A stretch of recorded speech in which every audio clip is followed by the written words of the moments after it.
All right, let's get right into it. For any company that's doing well, growth feels like the name of the game, right? But here's the thing. There's a hidden trap in that perfect upward curve.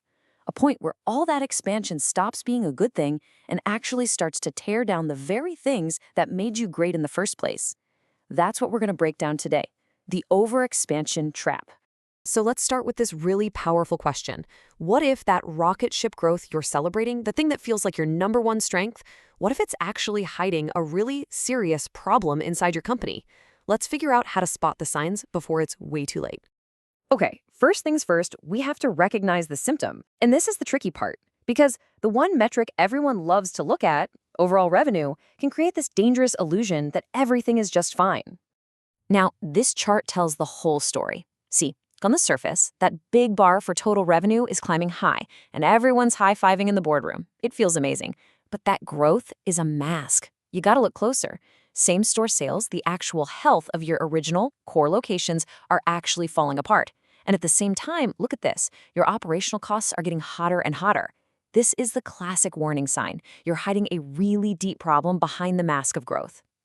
So when leaders see this happening, they almost always jump to the same conclusion. Market saturation. We've hit our limit, we've run out of customers. But there's another, much more dangerous possibility, the overexpansion trap. And this is totally different. This isn't a problem with the market outside, it's a problem you created inside. You absolutely have to know which one you're fighting. So how do we get the diagnosis right? Well, you can't just stare at the top line numbers anymore. You need a much sharper, more precise test to really see what's going on under the hood of the organization. And here it is. This is the tool for the job, the Experience Degradation Litmus Test. It forces you to look right past those simple sales figures and start asking the really hard questions. First, what's happening to our customer experience? Is the service we were famous for getting worse? Second, what about operational complexity? Is our business just getting way more expensive and harder to run every day? And finally, cultural integrity. Is the DNA of our company, the very soul of it, starting to fray? This table really breaks it down. Look at the overexpansion trap column. The customer experience is actively getting worse. Your costs are going up, not because of normal inflation, but because of this crippling internal complexity you've created. And the root cause? It isn't a lack of demand. It's that you're watering down your own brand. Now compare that to a truly saturated market where your execution is still rock solid. You just, run out of new people to sell to. Two totally different problems. So let's put an official name on it. The overexpansion trap is what happens when the pace of your growth is so fast it completely outstrips your ability to keep your standards high. It's when you get bigger, but you don't get better. And that slow decline in quality starts to cost you a lot. Okay, so we know how to spot the problem, but how in the world does it even start? How does something that feels so good, growth, turn into a full-blown crisis? Well, the disease isn't just about spreadsheets and operations. Its roots, they're almost always buried deep in the company's culture. It all begins right here with the first domino.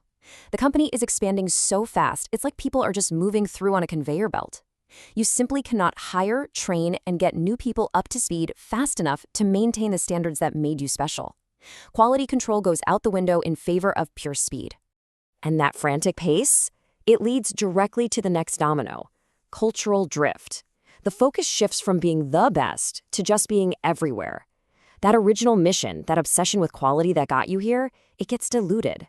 The unwritten rules that guided everyone are just forgotten in the mad rush to open the next new thing. And of course, your customers feel this instantly. Your brand promises them this incredible, perfect experience. But what they actually get out in the real world is inconsistent. It's disappointing. It's a mess. The system has been stretched so thin that it's starting to snap. And that's the third domino falling. And here it is, the last, most devastating domino to fall, brand dilution.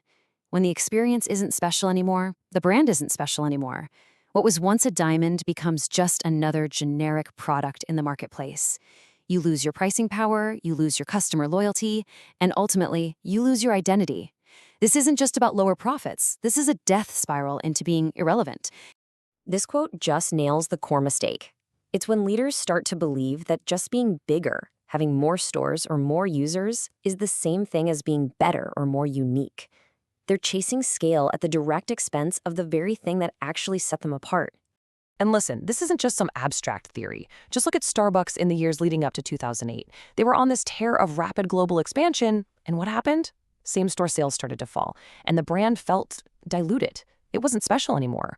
Howard Schultz had to come back as CEO to hit the reset button, stabilizing the whole company by refocusing on that core experience inside the stores. So, if you've done the hard work and diagnosed the disease, what's the treatment? Well, the good news is there is a clear way to get better. The bad news? It's going to require a ton of discipline and some really, really tough decisions. So here it is, the 4-part prescription for recovery. Step 1, you pause. You have to slam the brakes on expansion to stop the bleeding. Step 2, rationalize. This means you go through your portfolio and close the locations that are dragging the whole system down.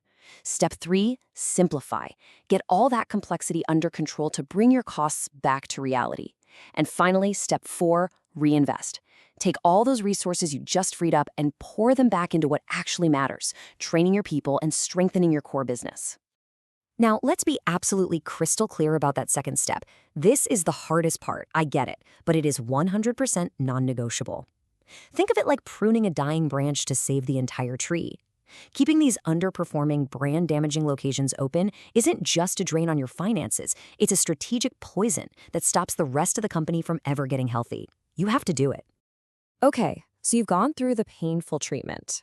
How do you know if you're actually healthy again? Remember, the old metrics are what got you into this mess in the first place. So you're going to need a whole new set of vital signs to track your recovery. So what are these new vital signs? Well, instead of just chasing that top-line growth, you're looking for positive trends in same-store sales. That proves your core is healthy on its own. You're measuring your customer experience benchmarks to see if people are happy with you again. You're looking for a real, measurable drop in those complexity-driven costs.